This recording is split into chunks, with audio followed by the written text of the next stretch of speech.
Welcome back. In this video, we're going to be exploring key questions surrounding the student loan forgiveness. So these questions are major questions that many people have been asking since President Joe Biden released the three-part student loan forgiveness plan.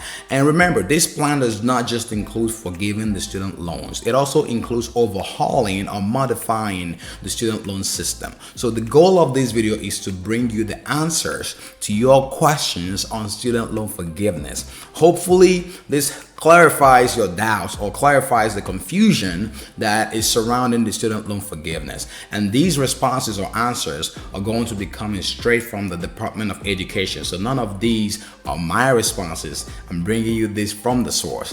Before we jump in, if this is your first time watching this video or joining this channel, feel free to subscribe, and just so you don't miss out on the helpful information, and give this video a thumbs up to help other people get this information quicker.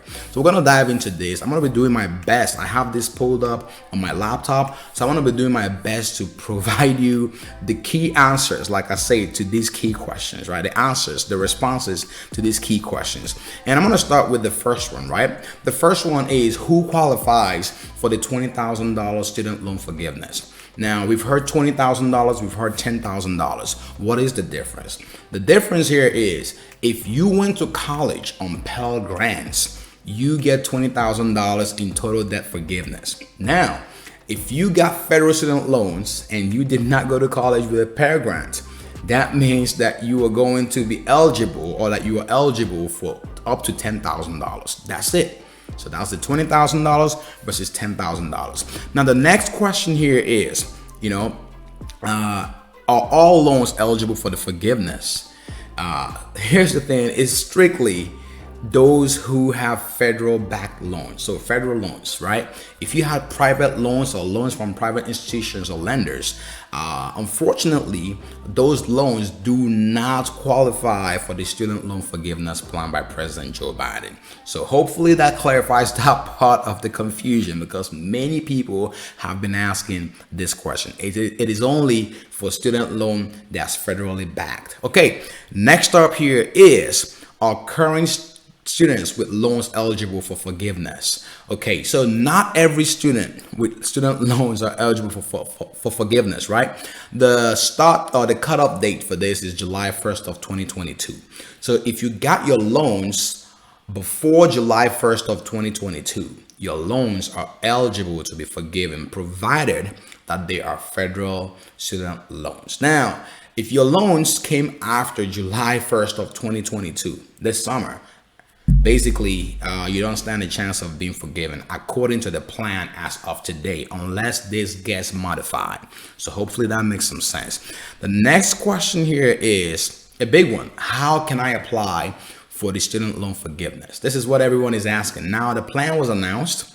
The next step is, how do I apply? How do I get my money? Or maybe not get your money, but how do I get my loans forgiven, right?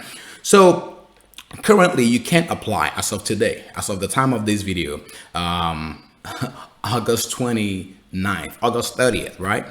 Just the end of August. As of the end of August, you can't apply yet. So the Department of Education is simply trying to put a system together to make the application for borrowers possible. So this is not happening yet. And according to the Department of Education, they are working to set up some simple process for borrowers to claim the relief. And they're also going to put out a fact sheet to help guide people with this application process.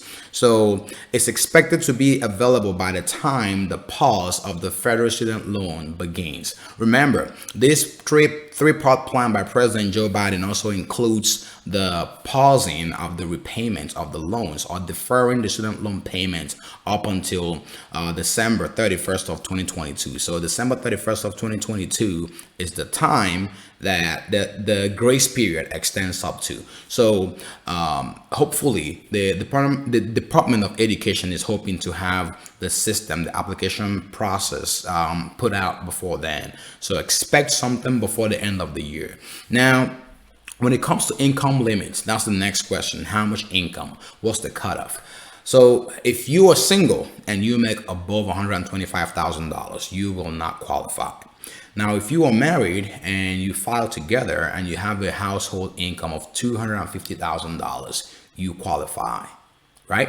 Now, it has to be under $250,000. If it's over 250K, you do not qualify. That's the threshold. Next up here is what happens to any payments I made during the payment pause. Again, as anything else, if you made payment during the payment pause, that's going to go towards your principal, right? And interest, whatever. So that payment will still be counted. It's not going to be discounted. Just something to be clear. And then the next one here is, how can I stay up to date? How can I be in the know on what's happening with the student loan payment forgiveness, or the student loan forgiveness or debt cancellation? How can I stay updated on this? You can choose to keep watching this channel, but if you don't want to wait for every video to drop and you just want to keep checking every single hour, right? There is a website. If you have a pen, get a pen and paper, write this down. I'm going to leave the link in the description section below for reference. So this is studentaid.gov/debt relief. Again, studentaid.gov/debt relief. So that is the website.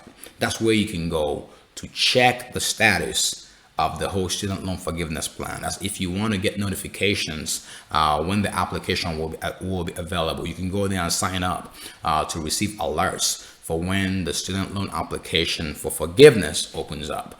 Now, last but not the least, is the loan taxable? Is the loan forgiven taxable, right?